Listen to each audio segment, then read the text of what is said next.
Sir ನಮಸ್ತೆ, ಮನು ವೈಷ್ಣವ್ ಅಂತ BJP ಕಾರ್ಯಕರ್ತ. ಸರ್ ಈಗೇನು ಅಂದರೆ ಅನ್ವರ್ ಮಾಲಿಪಾಡಿ ಅವರು ವರದಿಯಲ್ಲಿ ಏನಿದೆ ಅಂದರೆ ಕಾಂಗ್ರೆಸ್ಸಿನ ಮಹಾನ್ ನಾಯಕರುಗಳು ಹಾಗೂ ಶ್ರೀಮಂತ ಮುಸಲ್ಮಾನರು ವಕ್ಫ್ ಆಸ್ತಿಯಲ್ಲಿ ಸಾವಿರಾರು ಕೋಟಿ ನುಂಗಿದ್ದಾರೆ.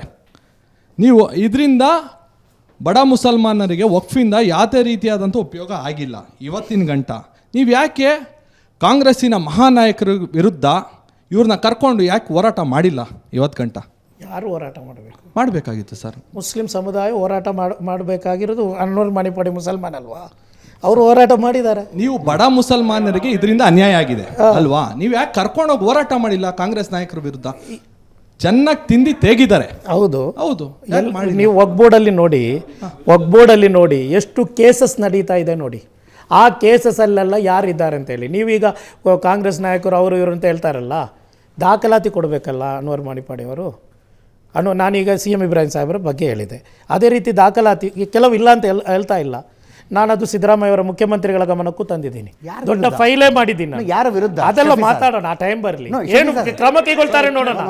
ಕ್ರಮ ಏನು ಕೈಗೊಳ್ತಾರೆ ನೋಡೋಣ. ನಾವು ಅನ್ವರ್ ಮಾಲಿಪಾಡಿ ಅವರ ವರದಿ ಮೇಲೆ ನಮ್ಮ ಒಂದು ಟೀಮೇ ಮಾಡಿ 1.5 ವರ್ಷ ಕೆಲಸ ಮಾಡಿದ್ರು. ನಾನು ಅದನ್ನೇ ಟೀಮ್ ಮಾಡಿ ಒಂದು ಫೈಲ್ ರೆಡಿ ಮಾಡಿದ್ದೀನಿ, ಸಿದ್ದರಾಮಯ್ಯ ಅವರ ಗಮನಕ್ಕೆ ತಂದಿದ್ದೀನಿ. ಹೆಸರು ಹೇಳೋದು ಬೇಡ, ಬರಲಿ ಅಜಿತ್, ನಾನೇ ಬರ್ತೀನಿ ಇಲ್ಲಿ.